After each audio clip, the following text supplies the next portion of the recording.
हर सरकार का बजट आता है तो ऐसा जनता को महसूस कराया जाता है कि पूरा बजट जनता के लिए ही जनहितैषी है, जन कल्याण के लिए है और जनता के काम आने वाला है। लेकिन यही सरकारों का बजट भाषण सुनने के बाद जब उसका आकलन होता है तो पता चलता है कि इस बजट भाषण के पीछे टैक्सों की एक पूरी अच्छी खासी तादाद छिपी हुई है।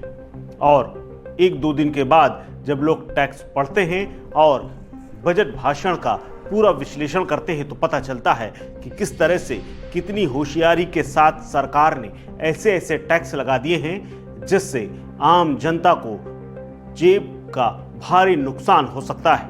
और ऐसा ही एक टैक्स इस बार के बजट में भी निर्मला सीतारमण ने लगा दिया है, यानी आम आदमी की कमाई में से एक अच्छा खासा हिस्सा सरकार को जाएगा। दरअसल ये नया टैक्स कुछ यूं है कि पुरानी संपत्ति को अगर आपने ज्यादा कीमत में बेचकर कम कैपिटल गेन्स टैक्स चुकाने का रास्ता सरकार के लिए जो पहले से खुला हुआ था उसको अब सरकार ने बंद कर दिया है। दरअसल वित्त मंत्री निर्मला सीतारमण ने आम बजट में इंडेक्शन बेनिफिट को खत्म करने का ऐलान किया है, जिसकी बदौलत संपत्ति बेचने वाले खुद को होने वाले लाभ को कम बताते हुए और उसे दिखाते हुए बाद में सरकार को कम टैक्स की भरते हुए उसमें से अपनी अच्छी खासी कमाई कर लेते थे। लेकिन अब इसमें निर्मला सीतारमण ने ब्रेक लगाने का काम किया है। वित्त मंत्री निर्मला सीतारमण ने यह भी कहा है कि अब करदाता यानी टैक्स पेयर और कर अधिकारियों दोनों के लिए टैक्स का आकलन करना सरल हो जाएगा। अब तक क्या नियम था पुरानी संपत्तियों में से ज्यादा दाम बढ़ा करके उसको बता करके उसको बीच लेने को लेकर के, वो आप जरा सुनिए। दरअसल अब तक संपत्ति की बिक्री के बाद विक्रेता के लाभ को इंडेक्शन बेनिफिट से कैलकुलेट किया जाता था और फिर सामने आए लाभ की रकम पर 20% टैक्स वसूला जाता था। दरअसल इस इंडेक्शन बेनिफिट के लिए आयकर विभाग यानी इनकम टैक्स विभाग द्वारा हर साल जारी किया जाने वाला कास्ट इन्फ्लेशन इंडेक्स यानी CIAI का इस्तेमाल किया जाता था, जिसके आंकड़े के आधार पर संपत्ति की खरीद कीमत की मुद्रास्फीति से समायोजित मूल्य से आंका जाता था। इसे आगे हम एक उदाहरण के साथ आपको बताएंगे, लेकिन फिलहाल ये समझ लीजिए कि अब ये व्यवस्था खत्म कैसे हुई है और क्यों हुई है।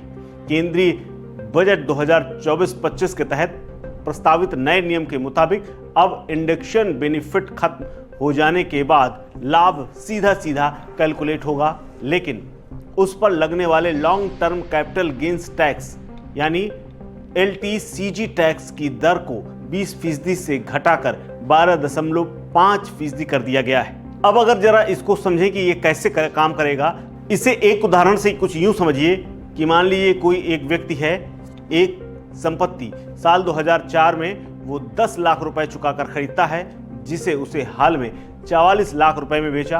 कायदे से देखो तो उस व्यक्ति को इस संपत्ति में 34 लाख रुपए यानी 340% लाभ कमाते हुए जिस पर टैक्स यानी कैपिटल गेन्स टैक्स चुकाना पड़ता था, मौजूदा नियमों के मुताबिक 20% कैपिटल गेन्स चुका देने के बाद वो फ्री हो जाता था। लेकिन इसकी गणना के लिए CIAI को बीच में लाकर लगभग कैलकुलेशन किया जाता है। अब ध्यान देने वाली बात यह है कि साल 2003-04 में जब इसकी कीमत का इंडेक्स निकाला गया तो वो CIAI के मुताबिक 109 हुआ और साल 2024 में CIAI 348 हुआ, जिसका अनुपात 3.19 गुना बनता है।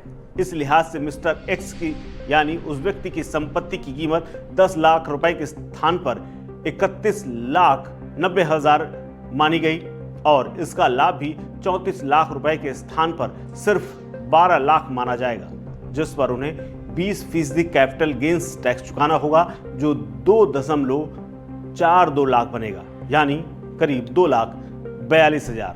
लेकिन अब नए नियम के मुताबिक मिस्टर उस व्यक्ति की संपत्ति की बात करें तो कीमत को CIAI से जोड़कर कैलकुलेट करने की अब अनुमति नहीं है और उन्हें समूचे 34 लाख रुपए के लाभ पर कैपिटल गेन टैक्स चुकाना होगा। हालांकि अब इस टैक्स की दर घटाकर 12.5% कर दी गई है, लेकिन यह रकम भी 4,25,000 बनेगी, जो अब तक के नियमों के अनुसार चुकाई जा रही रकम से करीब 75% ज्यादा है। यानी अब आपको फायदा कम, सरकार आपकी ही संपत्ति से अच्छा खासा मोटा पैसा कमाएगी, वो भी टैक्स के रूप में।